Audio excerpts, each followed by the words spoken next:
Hi guys, ఒక మంచి suggestion movie అయితే తీసుకొచ్చేసాను గైస్. మూవీ నేమ్ వచ్చేసి గూమర్ అనమాట.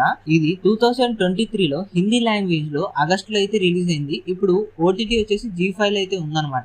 సో మూవీ విషయానికి వచ్చేస్తే బాగుంది గైస్. నాకైతే మంచి ఫీల్ గుడ్ మూవీ లాగా అనిపించింది. ఎక్కడ లాగ్ అనిపించలేదు, సూపర్ గా అనిపించింది అనమాట. సో ప్లాట్ ఏంటంటే, ఒక అమ్మాయి అయితే ఉంటది. తన డ్రీమ్ ఏంటంటే ఇండియాకి క్రికెట్ ఆడాలి అనేది తన డ్రీమ్. సో తన లైఫ్ లోకి అనుకోకుండా ఒక బ్లాక్ డే అయితే వస్తుంది. సో తను క్రికెట్ ఆడలేని స్టేజ్ అయితే వస్తుంది. ఒక యాక్సిడెంట్ వల్ల తన రైట్ హ్యాండ్ అయితే కోల్పోవాల్సిన సిచ్యువేషన్. సో అక్కడి నుంచి తను మళ్ళా ఎలా బికమ్ అవుతుంది, తను క్రికెట్ ఆడగలుగుతుందా ఆడలేదా అనేది మూవీ ప్లాట్. మామూలుగా అయితే లేదు గైస్. నాకైతే మూవీ మంచి ఫీల్ అనిపించింది. మామూలుగా అయితే లేదు, ఎక్కడ లాగ్ లేదనమాట.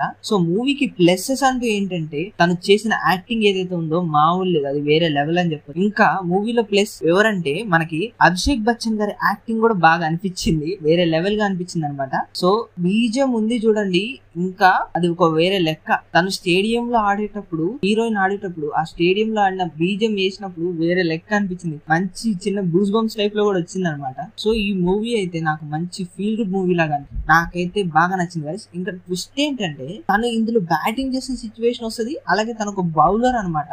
మామూలుగా అయితే బౌల్ చేయరు, ఆ బౌలింగ్ కే తనకి గూమర్ అనేది వస్తుంది అనమాట నేమ్ ప్లేట్. సో అల్టిమేట్ అని చెప్పొచ్చు. నాకైతే బాగా నచ్చింది గైస్. ఇది ఒక మంచి సజెషన్ మూవీ. మెయిన్ ప్రాబ్లం ఏంటంటే తెలుగు డబ్ లేదు. సో హిందీ లాంగ్వేజ్ అయినా ఓకే, అర్థమవుతుంది మాక్సిమం. కింద సబ్ టైటిల్స్ కూడా అవైలబుల్ ఉంటది. సో నాకైతే ఇది బాగా నచ్చింది గైస్. ఈ మూవీని మీరు పక్కా సజెస్ట్ చేసి చూడాల్సిన మూవీ అనమాట. నాకైతే ఒక ఫీల్ గుడ్ మూవీ అనిపించింది. మీరు పక్కా చూడండి. ఓటీటీ వచ్చేసి G5 అనమాట.